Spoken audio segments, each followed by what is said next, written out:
Annyeonghaseyo, Chingus. Welcome to this political, historical, and sociological channel. Today we're gonna talk about how Spider-Man Across the Spider-Verse comes out in support of trans kids and Black Lives Matters.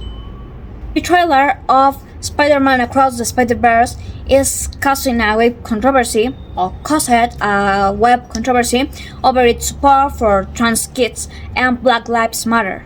The Eagle Eye fans spotted a transgender pride flag hanging in Gwen Stacy's room with the words "Protect Transgender Kids" written on it, along with BLM pin attack on Miles Morales' backpack. The film is a sequel to 2018's Spider-Man Into the Spider-Verse, a film that featured various versions of Spider-Man from different universes or dimensions. The diversity of characters with spider powers include a teenage girl, a middle-aged divorced, a Japanese student and her robot, and the film's main hero, the half-black, half-Hispanic Brooklyn teen Miles Morales.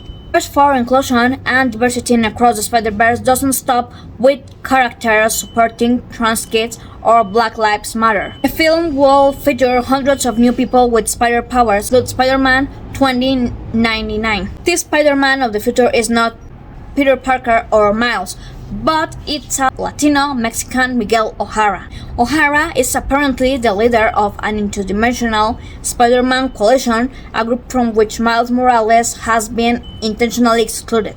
When Morales comes in contact with this group, he is placed at the center of terrible choice that threatens the structure of the multiverse. Some familiar thematic flaws persist, in particular the strained relationship of the superhero gender propaganda. Here, both Miles Morales and Gwen Stacy were raised by cops. In a story that revolves around law informants, Miles Morales' father, Jefferson Davis, is characterized as a warm and morally upstanding family man, while Gwen's father is more intimidating and attempts to arrest Gwen when he discovers her secret identity.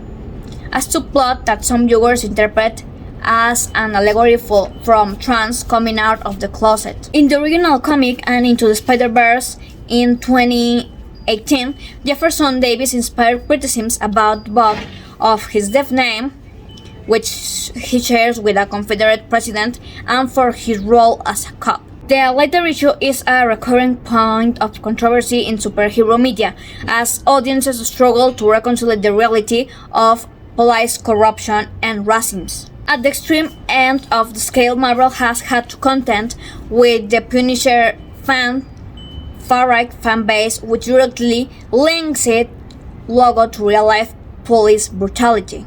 Elsewhere, there has been pushback to the way certain black superheroes are cast as military or police figureheads. The politically incoherent MCU, the Falcon and the Winter Soldier, Avenger, and military contractor Sam Wilson fight a poorly explained terrorist group known as Flag Smashers, culminating in an action sequence in which armed NJPD officers help save the day. At about the same time, in comics, less than a year after the height of the Black Lives Matter movement, Marvel reviewed Luke Cage as a police commissioner, which generated criticisms as a tone-deaf failure to interact with Black audiences. After the first Spider-Verse film, some viewers had misgivings about the portrayal of Miles as an Afro-Latino boy torn between two parental role models, his cop-father as the good guy, and his criminal uncle Aaron as the bad guy. Across the Spider-Verse doubles down on this theme, presenting an alternative timeline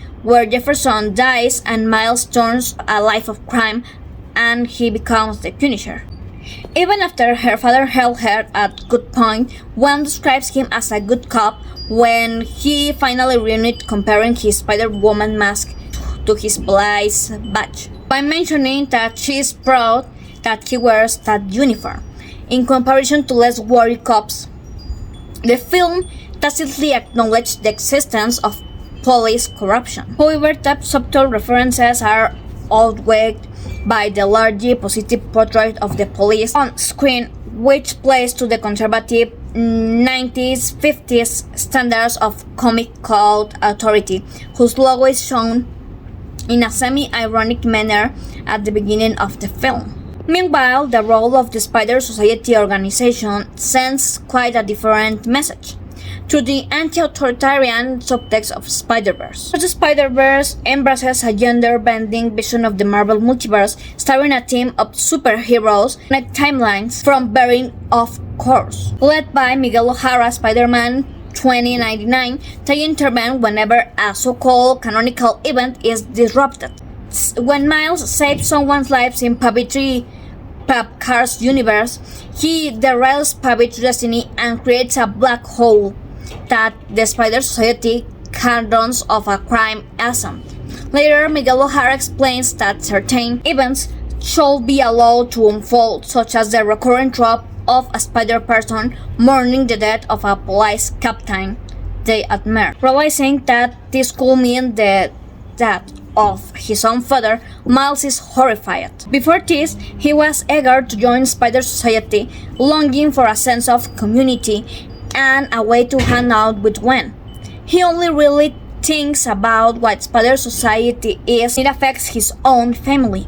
As an allegory for law enforcement disposition, Miles as a naive recruit who realized too late that he was joining a fascist organization. After he breaks Spider Society cardinal rule, they chase him, calling him an anomaly. Despite the fact that all of these spider people have similar backgrounds as vigilant heroes, the act of joining the Spider Society transformed them into an army of rule followers, criminalizing one of their peers for stepping out of the line.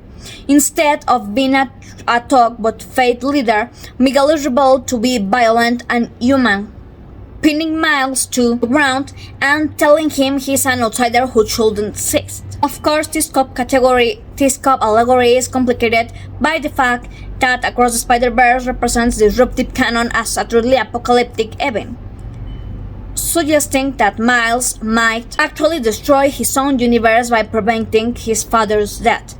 But choosing between saving a relative and saving the world is a classic superhero trope, and we have another full movie to see how it plays out. Miles' rebellion against Spider Society reflects the clash between authoritarian law enforcement and individual moral choices. It also feels like a critique of the way Marvel has treated Tom Holland's Peter Parker, absorbing the friendly neighbor Spider-Man into the military-industrial complex. When superheroes start working with government agencies, they become less identifiable and more conservative, sometimes to the point of being Pentagon-baked propaganda. Across the Spider-Verse rejects this kind of storytelling, and Miles refuses to be constrained by Miguel's rigid vision of canon, which functions as a metaphor for the creative freedom of filmmakers. Social contract theory says that people live together in a society according to an agreement and establish moral and political rules and behavior. Some people believe that we live according to a social contract, and that we can live morally by our own choice and not because a living being requires it. Over the centuries, philosophers going back to Socrates have attempted to describe the ideal social contract and explain how existing social contracts have evolved. Stuart Rachel suggests that morality is the set of rules that rational people accept on the condition that others accept them as well. Social contracts can be explicit, such as laws, or implicit, such as raising one's hand in class to speak. The US Constitution is often cited as an explicit example of a part of the US social contract. Here we also can see a veil of ignorance, where all people are biased by their situation, so how can people agree on a social contract to govern how the world should work? John Rawls suggests that we should imagine ourselves sitting behind a veil of ignorance that prevents us from knowing who we are and identifying with our personal circumstances. By ignoring our circumstances, we can consider more objectively how societies should operate. Two primary principles complement Rawls' veil of ignorance is the principle of liberty and the principle of difference. According to the principle of liberty, the social contract should seek to ensure that everyone enjoys as much liberty as possible without intruding on the liberty of others. And according to the difference principle, the social contract should ensure that everyone has an equal opportunity to prosper. In other words, if there are social or economic differences in the social contract, they should help those who are worse off, and any advantage in the contract must be available to all.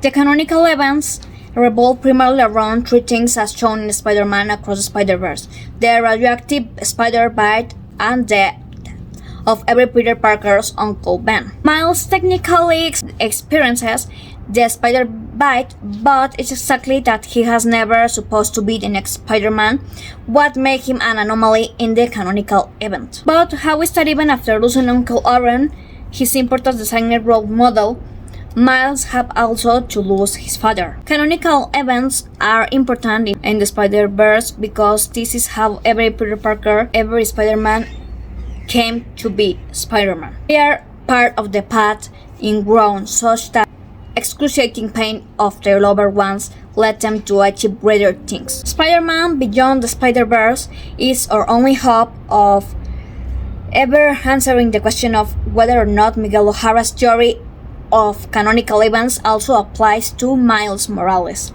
But I would like to know in the comments what do you think about this, about if Miguel O'Hara was right, about the cops in this movie and how they want to make them higher in society, about the trans representation, and about the social contract that shows the Spider Society. If you like, I would love if you give me a thumbs up, subscribe to my channel, and share to get more people. Thank you very much and see you next time.